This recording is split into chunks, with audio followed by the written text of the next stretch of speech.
Hey everybody, welcome to Sci-Talk, and today we're going to talk about your favorite omnipotent trickster, Q.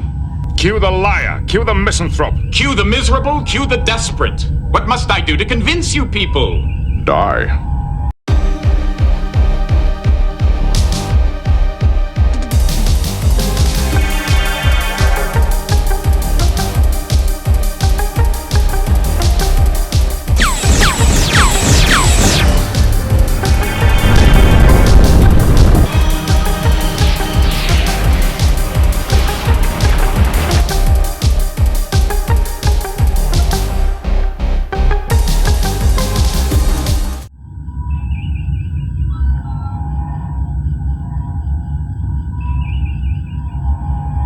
Hey everybody, welcome to Sci-Talk. Today we'll be talking about one of our favorite Star Trek characters, Q.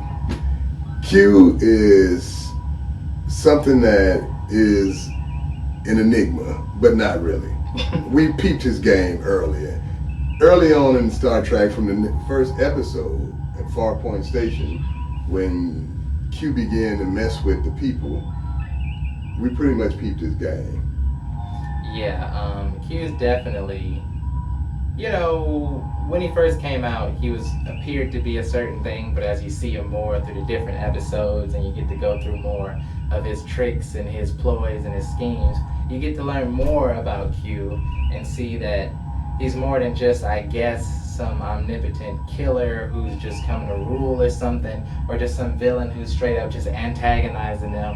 Like, oh, I'm threatening your lives. He's not that type of villain. Right. He's more of some type of subtle, plotting, manipulating type trickster who's not up to no good, but not necessarily trying to put you to your doom per se, specifically. He may send you to your doom in doing his games, but it's not like he just wants to kill him, because he could just snap his finger and it could just be dead. Right. So there was an era of intrigue. Q was definitely intrigued with humanity, and he was curious about humanity, curious enough so much to choose this group of people and to pretty much amuse himself with them. The first episode, he actually put humanity on trial. Okay, so as he put humanity on trial, just like any omnipotent being, you really don't know their motivation, but you are affected by what they are doing. And so the crew was very affected by the trial and what they were doing, but all in all, Q in the end most likely knew wasn't nobody gonna die, he wasn't gonna kill nobody. He mess with you because he can, but he's not really trying to destroy you or anything of that nature. And I don't know if Q knew that per se, but Q was just so interested in them that it seems like Q's the type, he's always looking for something to entertain him, or to take up his time, or to take up his intrigue. So when he ran across them, they struck him as something very interesting. So why would he necessarily want to destroy them? He merely wanted to test them and see what's going on with them and mess with them for his own entertainment. He comes acting like he's really just part of the Q, and all the Q is pretty much in agreement with him, like he's, I don't know, either a part of the board members or something. But if you keep watching the show, you see he's kind of a lower level Q when it comes to status. They view him as kind of pretty much, it's like he does have superiors, people who are over him in rank in the continuum. And even in social status, when you have friends who are usually up to no good, or they tricksters, or they this type, what type of status that gives you in the community, he's at least like, there's Q, he's never up to anything good, he's always just stay out of trouble, Q. Different stuff for just him. Just because he's omnipotent and he can. So when you think about the first episode, and the premise of the first episode, it had a subplot, which we won't get into. The whole premise was Q was so intrigued with humanity that he decided to tell them that you're coming out in the galaxy, you're coming too far, you need to go back, turn around. And then he started telling them that you're a savage race and you're barbaric, and you don't need to be traveling the galaxy. But during the course of that episode, which was a double episode, an hour and a half, but during that first episode, Q listens to Picard and decides that he's putting humanity on trial. It's not like he came to put them on trial. It was like it was Picard's suggestion. He seemed like he appeared to tell them to stop and go back. But it was deeper than that. Mm-hmm. And the funny thing is, Q, I think, was the only Q to have any intrigue in the humans at first. Q was probably, whether he was just wandering around the cosmos, maybe he watched the first Star Trek and never, or something, and now he decided to mess with him. Whatever it was, when Q decided to show up, it feels like that's when he gained his intrigue of humans. He wasn't already interested in them. Right. And even if we move on to the second episode a little bit, he was still coming back for his initial interest in Riker. First he tested Picard and now then when the next time he showed up, it was to test Riker. Well, and in his own way. And even though he's focused on Riker, we can see in that episode that he was actually interested in the entire crew because he made all of those senior bridge, even Wesley, bringing them to the planet to indulge in his fantasy game to see how easily he could corrupt a human. And he chose Riker because Riker is all. And we have we have to mention that this was season 1.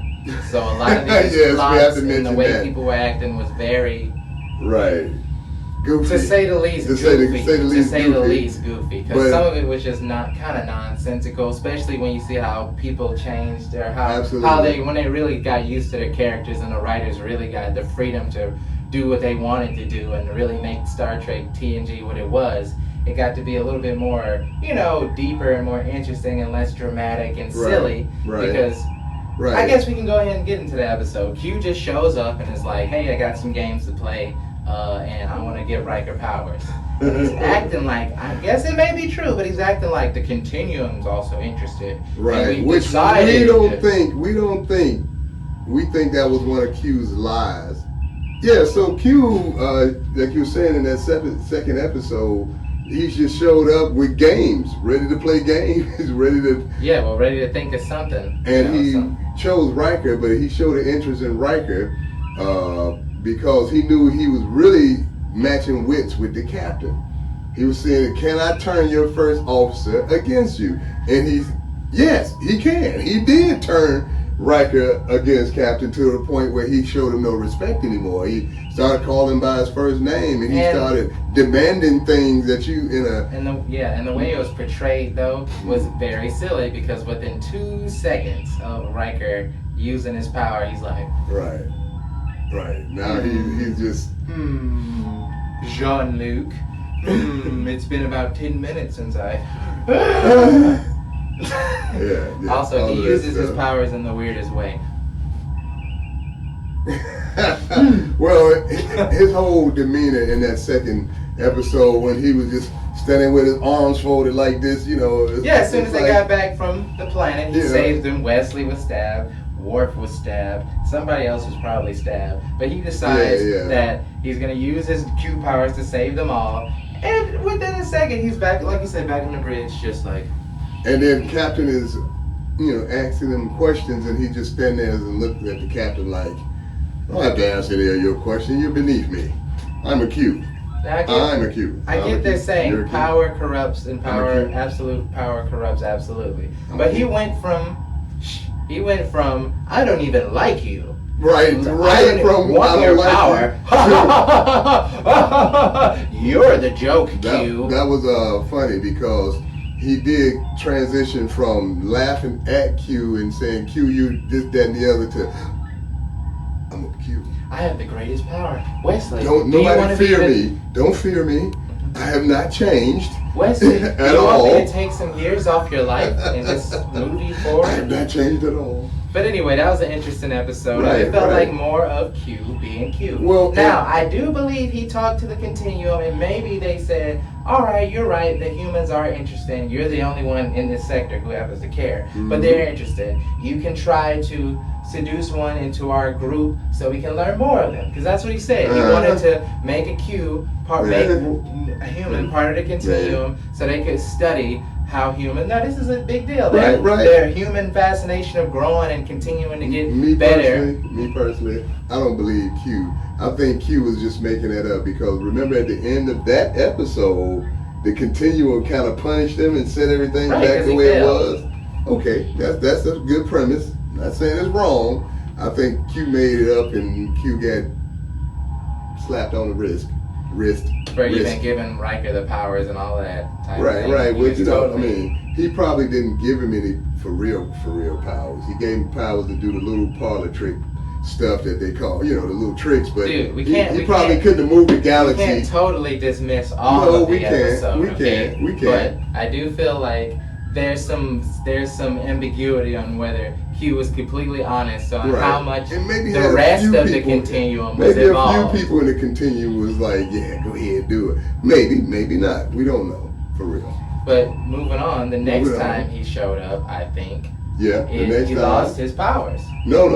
Next time he showed up was when he told them they wasn't prepared for what they will meet in the galaxy when he introduced them to the next Borg. one was when they also introduced the Borg and introduced and showed some history between Q and Guinan, which are both, kind of powerful in a sense. Let's start with the Borg first. Let's back up to the Borg. Yes, the Borg was introduced. Now that is a villain. Those were people you can't reason with them, you can't negotiate, you can't talk, you can't make a treaty. They come in purely to just absorb you, to assimilate you into their culture and your knowledge into them, and you become them. That's all the Borg was. So that was a good villain because they were more powerful and they really couldn't do anything about it. And Q got him into that situation, and also Q had to get him out. But let's keep this centered around Q, because we know the Borg, who they are and what they're going to do. But Q decided that he was going to show Picard, because Picard had become very haughty. He had arrogant, in their 2 encounters, he had kind of bested Q in a sense. Absolutely. And they felt like we can deal with anything in the universe. We're ready. We can meet anything, which is kind of silly because... How can we prepare for what we don't know? But I will tell you, we're ready to face it. Well, it's kind of silly because the thing is, you're exploring, right? It's not like it's different to explore than it is to look for something. They're not out there looking for the biggest, baddest, meanest monsters or meanest societies. That's not like, oh, that's what we want to find. We're ready. We want to find a fight. No, y'all are searching just for information and inspiration and understanding. That's a lot different than... And also, they expand the Federation, they take more races into the... more alien races into the Federation. And for an omnipotent being to kind of tease you about that, I would fear that, he would snap me in front of a giant space whale that would gobble up the ship. Or, something silly because he's been around the block. He knows everything. But Picard is so arrogant and so, self-righteous in his dealings with Q. And Q's kind of right sometimes when it's like, you need to chill out. Yeah. You need to. It's like, oh, my ship, my this. It's like, what about the wonders of space? Here I am, an omnipotent being, doing all this, and all you care about is this. All you care about is these meager little things. Like, when you're dealing with me, you're dealing with a big entity. Stop worrying about all this nonsense. Well, let's get into the second thing you were mentioning about his relationship with Guinan, because in that scene where he was asking to become a member of the crew that he can actually help them with his knowledge of the galaxy, and which is all good. Like Captain said, you're very intriguing, but you're next to kin to chaos, and so I can't trust you that we'll have good adventures. It'll be perilous adventures that may take some lives and stuff like that, which that's part of the job anyway. But Q turned to Guinan and began to talk to Guinan and say they don't know what they're up against, and they had a conversation that was way over Captain Picard's head. And that gives us that first glimpse of how, not only the one where she was holding her hands up like she had power, and her and Q was about to get into it. About Guinan, okay? Right. So, but she had knowledge of that, type of. She was more on Q's level than on their level. Well, that's what we discovered. She had dealt with the Q, but she had dealt with the Borg before. And there's a lot of things we can go on, but we want to keep this Q centered. But do comment and talk about what you feel about, Q, and even whether Guinan had powers or what their relationship is or whatever. Make sure to tell us how you feel about any of these things we're talking about in the comments. So anything you like to say is fine. We can take it. You don't know what you're Your doing. comments. Man. I know, but it's all okay. Right. We're in space, so to continue on about, Q in this situation. even with Picard having like what is it? A warning from Guinan. Even with her telling him, like, I know these. They're gonna kill you. They're gonna do this. Right. You should have ran immediately. You need to be board. gone immediately. Right. And after all that situation with Q teasing him, Picard's still like, I've never been out here. Let's look around. Let's stay around and see what's going on. He even comes face to face with the Borg, and he's not like, warp the other way. Let's get back. Let's get away. Let's run. He doesn't do any of that. Right. He's intrigued. He's like a toddler. Like, oh, what is that? Something. But he knows that he's being, in the sense, he's being arrogant with all the warnings and with all because this he trusts in his powerful ship, but he soon finds out in this episode his mission, and he gets mixed up. This ship is not as powerful as he thought it was in the galaxy. Because, like you said, you match your power against the Romulans and the Klingons. There's people out there that, far beyond that. And he showed them, he gave them a test and showed them that they was not prepared. But if you think of it, there's a trend going on where Q, he'll create a problem and then he'll coach him into the solution to a degree. Now on the first one, Captain kind of outwitted him. Like you said, on the second one with Riker, Captain kind of outwitted him by saying, yeah, Riker, go ahead and give him, we know how that episode goes. So now Q comes on the third time he shows up and said, hey, I want to be a part of your ship and show you some things. That's when Captain should have said it. He should have been a little more, that's great, Q, and maybe in the future we can do something like that. Or, he should have put him down easy. You know how you say, I would, but I have something to do first, and I'll get back with you on that. I see what you're saying. Instead of just saying, we can't do it. Not even just been open to being nicer, just should have been more respectful and more engaged in the situation. That you got this crazy, powerful being who's actually interested in you.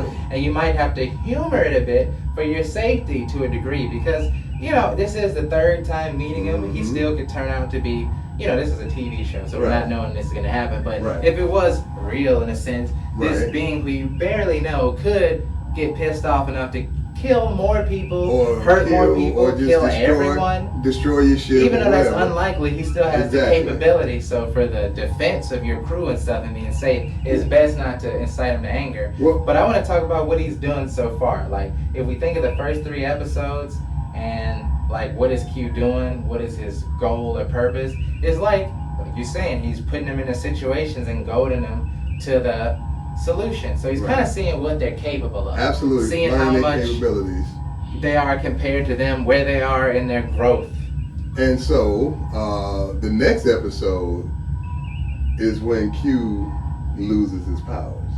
That's the next episode where we see Q. Q comes back to their ship and he's, has no powers. And so throughout the episode, he's banished from the continuum. He's kicked out of the continuum, and he could have been anything he wanted to be, and he chose to be human, and for them to put him there on the Enterprise, because he said, according to his words, out of all the universe, those are the only people he considered as a friend. We later on in that episode find out that he's really using them for protection, because it's a lot worse people in the galaxy, or entities, aliens in the galaxy that he's tormented. I think it's both. Yeah. I think he finds them the most entertaining, intriguing, the only people who are going to even humor him for a second. Right. Especially with no powers, because he could just be a stranger anywhere else. Right. And you know what I mean? And he knew those people were going to be human and not just kick him out of, but Picard and told then him protection. We were going, he put him in the brig and said, I'm going to deposit you at the first star base and let them deal with you. Mm-hmm. So they wouldn't just push him out in space, take him out the airlock and, and so, the crew never believed that he was really powerless.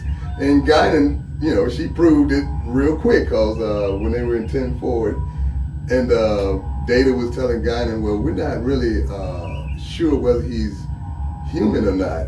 And she said, oh, really? And she grabbed a little... Yes, she proved it really quickly. But now continuing to go on. So this is a simple. We don't even have to stay on this one very long. But he comes to them proving that he does find them interesting and has some type of rapport with them. Whether you want to stretch it as friends, I would say they're kind of his entertainment buddies. Absolutely. Or whatever. He's too big to consider them friends yet. But as Captain gains his respect as the show goes on, it eventually gets to the point to where, yeah, these are definitely your friends, Q. Well, even if you like, well, especially Cap. Well, not to even mention, but before we leave this episode, because in the very next episode, when he comes back owing Captain Picard a debt. But before we get to that episode, in this episode, he leaves the ship because the Calamarain would have destroyed the Enterprise to get to him. He tormented that group of aliens so bad that they will not relent until they have destroyed Q in his condition, in his downtrodden condition, his fallen down condition. And so they was at him. They were gonna get him, and so he did the right thing. He left the ship because he couldn't live with them, with the way he is, his selfishness. Couldn't live amongst the humanity that they're depicted in this episode, and even Data as the one who's teaching Q the most about humanity since he's encountered them. In that episode, Data taught him more about being human, and he felt he was in debt to Data also. But of course, at the end of the episode, he hooked Data up with something special. But moving on to the next episode, he came back to tell Picard that because of the selfless act and because of what they were doing and that encounter, that it was Picard's reason that because of Picard, he got his powers back. Because of his selfless act. Yeah, to put it in simpler words, because of Picard, he owed a debt to Picard. Yeah, because of the selfless act he did to save them, that was spurred on by their relationship and all that type of stuff. He owed a debt to Picard because he did a selfless act that restored him in the eyes of the Continuum. He didn't really feel as altruistic. As a whole, he's still Q, but they did help teach him a lesson about selflessness, and he became closer to the Enterprise to the point to where he owed him a debt, and it was, most people he wouldn't care. Right. But obviously, when it comes to the Picard and the Enterprise, it was eating away at him. Well, just consider this, though. Consider how he paid the debt. He put them in a life-threatening situation that they all could have died. Listen, he could have taken Picard to, where was it? The ruins of Tegas 3 or something. He could have took him to the ruins. He could have took him back into the past before it was illegal. Right. Picard could have asked him for a new fancy Napoleon saddle for all he cares or whatever. Exactly. Or something. But Picard, of course, acting the same way he always acts. Well, Q, just go. I'm not going to humor you. I'm not going to entertain you at all. I know you can blow us all up, but I'm just going to... And that's when Q's like, okay. Alright, I'll think of something. And he left, and he thought of something. He put him into the Sherwood Forest, into the Robin Hood story, right, where a lot of funny moments happen, like when Worf destroyed the mandolin of Geordi's, or Data got stuck with an arrow. Right, and why he put him there. Now, this is hilarious. Let's see if this is a stretch. He took him there and did this whole thing because he realized, women can get to you. Vash, that's your weakness. Your weakness is you like women. Teach him this particular weakness. I'm going to teach him about his weaknesses through this adventure. Because at the end of it, when they get through the thing, because it's just the Robin Hood. Once they save her from Nottingdale Castle being executed, and it's like, you risk all your soldiers for this one woman, and you're blah blah blah. Vash is like, it's a strength. But anyway, I've repaid my debt to you, Captain, because I've shown you, your weaknesses, Which, I mean, he really kind of, Vash, what she said is, kind of retorted against what he said and kind of rendered it null. Because, I mean, he really didn't repay his debt, I guess. But in his mind, he's like, you see, women are the way to get you. I taught you a lesson. You better watch out for them women's now. That's the way. That's the way to throw you off your game. Well, okay, so that episode was real weird and quirky because he paying a debt by putting him in peril. All right, but then you move on to the next time that Q appears, and the very next time Q appears, it's like he's trying to see whether or not this person, this girl, is a Q. And he reveals to Captain Picard that if she is Q, she either have to not ever use her powers or go with him to the Continuum. And so, there's Q's antics, how he don't Now recognize here's what I want to personal comment space. about that episode. What I want to comment about that episode is he tests her by causing a warp core breach while she's walking by. He decides that, to test her, I'm just gonna rip the warp core and hope, and if she fixes it, then she's a Q. And the funny thing is, like, they even ask this question, but they don't think about it like fully. Like, it's like, what if she couldn't do it, Q? Then what? Then I would have known she wasn't a Q. Right. And then now just let it go. Even though Beverly would have been like, she was should have. It's like, was this a cut scene where she asks, would you have just let us all die? And I personally think, I'm gonna ask you how you think. Would Q have let them all die if she couldn't have stopped it, or would he have sealed his warp core breach and just went on about his business? Of course, if she couldn't have stopped it, he would have made everything okay, because he's not there to kill everybody. If he was there to kill everybody in the first episode, they'll be all dead. So this is the episode where Q turns Beverly into a dog, a barking dog. Just wanted to mention that. She just wanted to mention that. Okay, so Beverly was running off at the mouth, just yap, yap, yap, and Q turns into a dog. How about, okay, cool. Now y'all Q. remember that scene?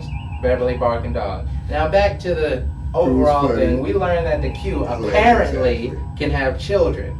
And Q, her parents, the Qs that were this girl's this new Q's parents, they decided to live on Earth and renounce their powers and live as normal folk.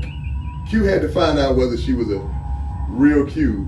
She had Q parents, and the Q parents had renounced their powers and said they were going to live among humans as humans, and somehow in the episode they were punished because they couldn't keep their promise, and they destroyed her parents. Okay, they didn't really explain it right then exactly how they were destroyed and all that kind of stuff, but she really just thought her parents had died. Right, and she didn't know that her, I guess, people or whatever, the overlords of the Q had pretty much gotten rid of them. Right. She's just learning that she's Q in this general situation like a few hours or days ago. So she had no reason to suspect her parents was killed by anything. So the most interesting thing about this episode has nothing to do with Q's trying to mess with the humans or trying to do any overarching thing. This was just an episode, I don't know, where they wanted to explore the continuum in a weird way. Where there's this human girl who's actually a Q raised on Earth type situation. Right.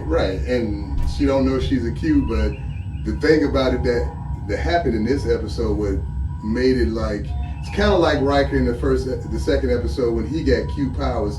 If you have these powers and you out here and a planet is about to explode and 20 billion people are about to die and you have the power to stop that, you're going to use your powers. And that's pretty much what Q was.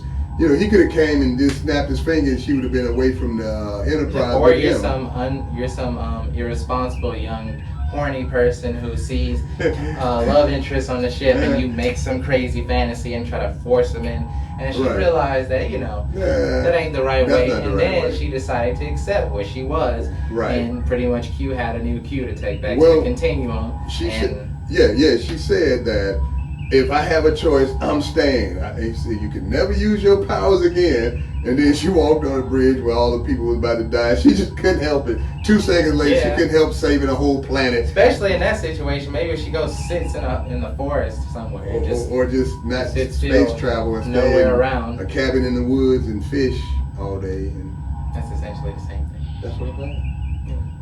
But moving on, so, alright. So the next episode was very interesting. Go ahead. I was going to say Q's surrogate daughter, but I was just joking. The next episode, what happened? Well, that's Tapestry. That's the one that's where a very good that's one. a very good one. Very deep and profound one. Profound episode. And I would say this episode has to solidify their friendship. Because this is just a lesson to Picard. Just a lesson in humility and regret, and that, your life is your life. You have to do how you feel you're supposed to do. And in the future, you change anything along the way in your life to make your life better. But above all, be true to yourself. If this the path you want to take that path.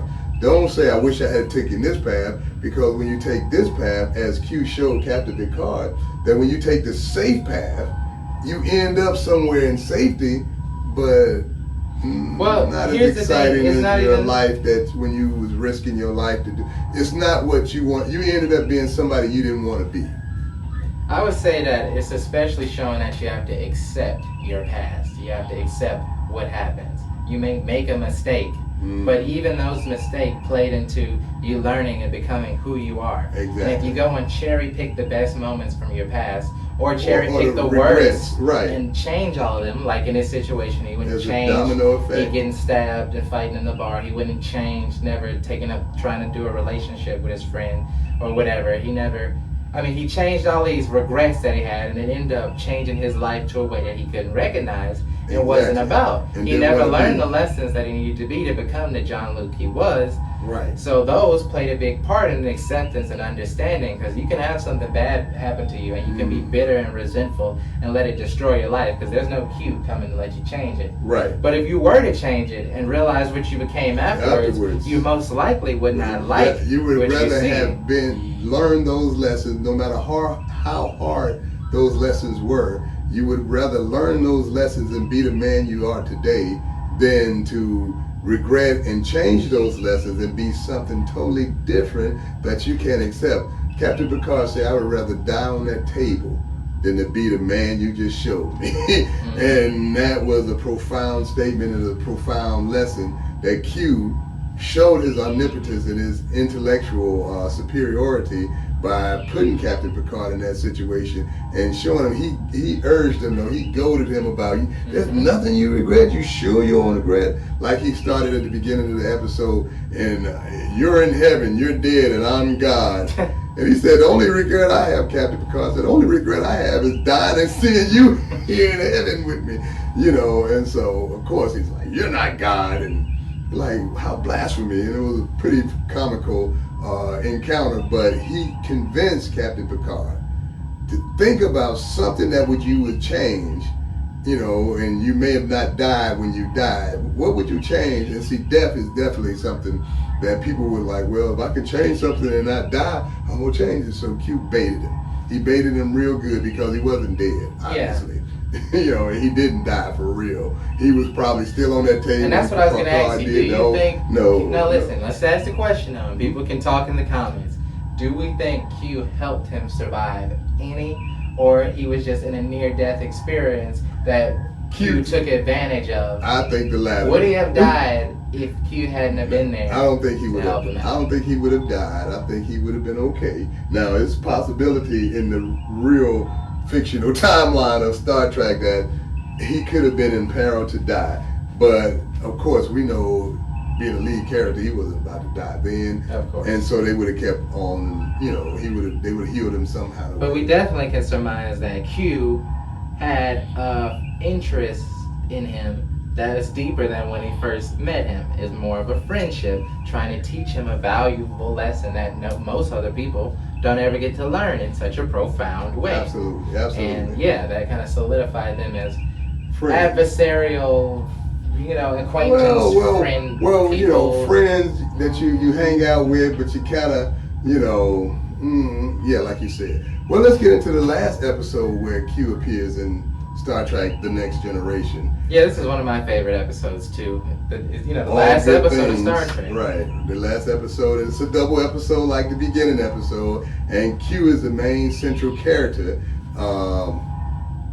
Even behind the scenes, before they introduce Q, everything that's going on in the episode is because of Q. So he's the main central character, even though he don't appear till like over until halfway almost halfway through the episode. Because, you know, Picard's shifting through timelines. Which, when I first saw this episode, I was like, it's got to be Q. It's got to be Q. He's not going crazy. This is Q. I believe you, Captain. Don't give up. Don't think stop listening to Beverly. Beverly, go sit down. Okay? I wish Q turned into a dog that episode. Because that's the episode. This is a rant. Right. But that episode is what made me hate Beverly for a while.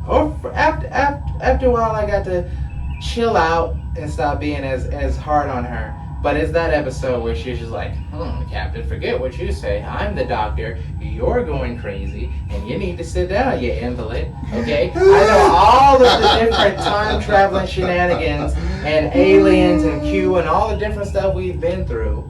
But now I'm absolutely sure you need to just lay down You're going crazy. Go take a nap, old man. I'm gonna sneak up on you. Get away from me, woman. Thank God, because if Data wasn't there when he was explaining it at the end, because he was having trouble, he's switching between timelines. Right. He's And 70 years old, 40 years old.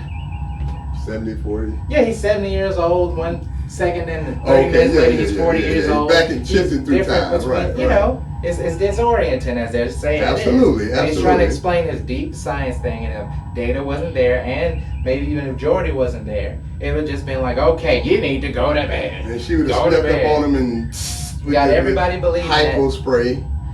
Yeah. And yeah, he was in his pajamas, but come on, guys, it's more important than me. Come on, it's John Luke, it's Captain. I'm not Picard. even in like Starfleet. I'm discharged, you know. Right. I'm an admiral. I'm good to go. We need to get down to the bottom of this. Enough about Beverly though. That just made me angry. Because come on, you're supposed to even like have affection for this dude. Right. And see, when the episode starts, he's in the future, right? And he's it started out he was in the future. No, it didn't start there. It showed like Worf and like Deanna talking. But anyway, he walked up the to first Deanna. time, and they're talking, and then I think they talk a little bit, then it goes to the intro. But it eventually quickly shows him in the future. Right. Without explaining nothing. Right. Toward the beginning, they show him in the future. Very early. So it's like, okay, after the intro, we have to see what's going on in this episode. Well, Captain Picard begins to see things. He began to have visions. Of course, he thinks they're hallucinations at first. But visions of them crazy people from the trial of the first episode. And so he begins to think, wait a minute, these people look familiar, and something is going on. And so he started realizing that this is real. This is not fake. And then he go back in time. He's talking to Deanna, and he's saying, trying to explain that I believe I'm shifting through time, but all of it's gone, because he couldn't retain the memories at first.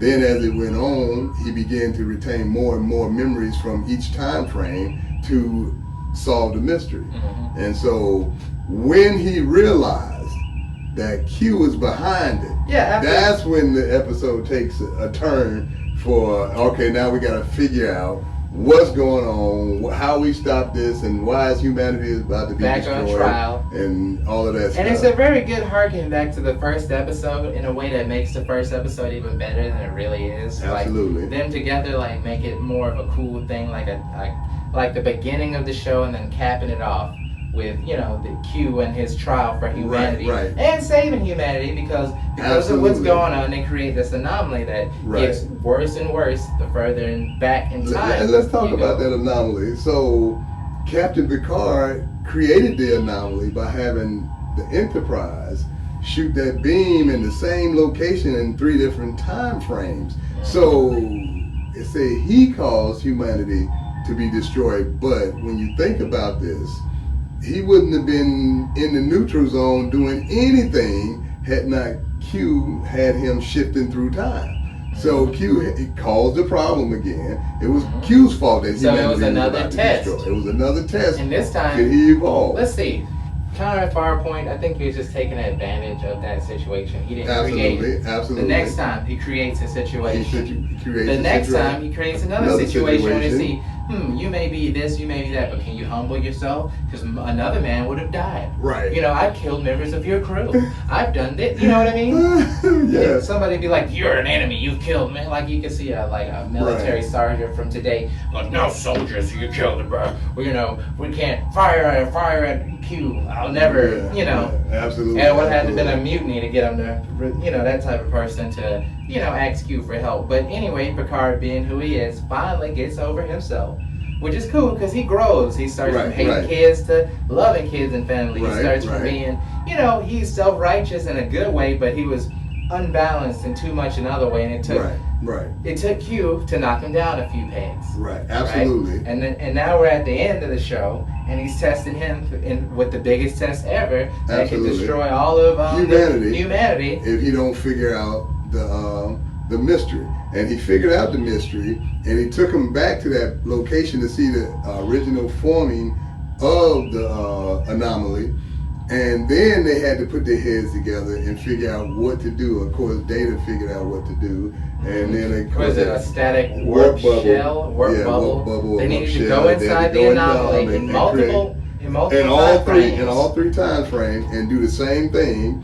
And now Captain Picard is shifting, but he's like, well, next time I'm in this time frame, I'll do this, and next time I'm in that time frame, I'll have him do that. Exactly. And so now his continuity, every time he shifts, he knows exactly what's going on. Side note, Q is behind it. He knows that I'm here, past, present, and future. And side note, it's very cool to see like the first episode from different angles, like him flying up to the Enterprise for the first time with Tasha, or him meeting all of his senior staff and the whole crew to at least whatever regiment of the crew, because that wasn't just the ones that was already on the ship. And then him to even start hallucinating and be like, all battle stations, freak out just because he needed a moment. It was cool and that's a really good episode. It's a good episode.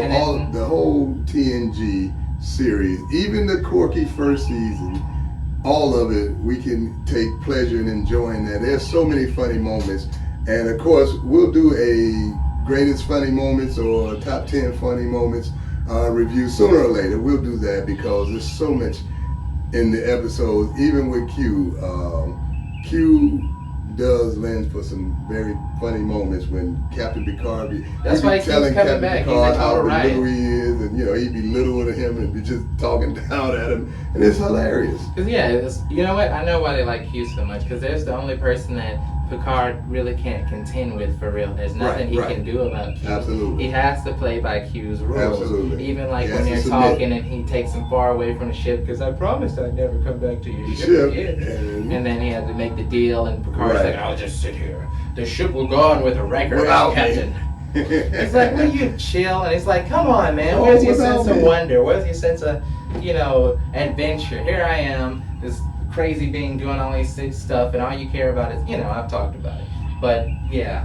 So like, all right, to wrap up the last episode, he pretty much just tests Picard again. Deeply tests Picard again by having him misoriented with the time shifts. He don't know whether he belongs in the past, the present, or the future. He don't know which one is the real one, and all of them seems to be him being at home in. So yeah, he kind of messed with his mind pretty bad in this episode, and this would give him probably a be glimpse one of the future also. This would probably be one of the toughest situations to deal with when you think of now solve this mystery of this puzzle or this riddle, but now solve this mystery that takes place at different time periods in your life, and you have to figure out how they all connect and stuff. It's science fiction, but it's definitely interesting and was way perfect to end the show on, a double episode. And one of the best things about this episode, in my opinion, is at the very end, Captain Picard showed up for the poker game, and he filled everybody in on the future. And they was like, wonder why he would tell us all about the future. And he said, well, because, they was surmising that he told us all these things so we wouldn't let them happen. We wouldn't let them happen like that. And then Worf and Deanna look, Riker look at each other and agreed, well, we ain't gonna, I ain't gonna mess with it. You go, that's your girl. I'm gonna stay out of it. It was funny though, but that was a good, and it made you have that good warm feeling on. And then when Picard was like, I should have been here so long ago. I should have been this long ago. Tea, Earl Grey, let's play some poker. But yeah, that would have been cool. Of course it's hot. It makes you wish like, Johnny, there's one more season where they're all playing poker and it's just but no, it's the end and it ends on a nice warm note. Yeah. And then Fuzzy. You get Deep Space Nine. Fuzzy navel. Yeah. Comment if you want us to do some videos about Deep Space Nine or even Voyager. We love Deep Space Nine. But Deep Space Nine TNG is the original our favorite. Q is one of our favorite characters, and throughout, please. Voyager. It's like he's a toddler. All right, please. And I'm asking you to be quiet, Doc. Anyway, how about you just leave? So overall, this Sci-Talk, the arc of Q, he started out a little over the top and a little less cool, but throughout the episodes, he began to be like, you're happy as an audience member when you see Q. It's like, uh-oh, stuff's about to go down. It's about to be funny. It's not just a Romulan invasion or things are about to get way different and way out of the when it's Q, norm. Q is on board. Q. Oh, I'll tell the senior staff. Q's around. Q. So yeah, definitely. Absolutely.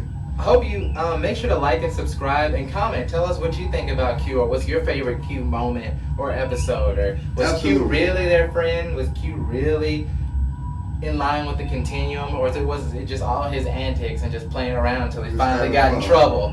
You know, Right. just comment, tell us what you think about Q, and come back to our channel for more Sci-Talk and all types of other entertainment.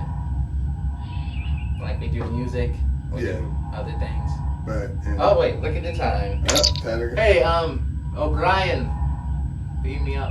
Why are you always looking up at the sky? The ship's in orbit. Yeah. But to beam up, you don't have to look up to the. Wouldn't it be awkward if it was like O'Brien?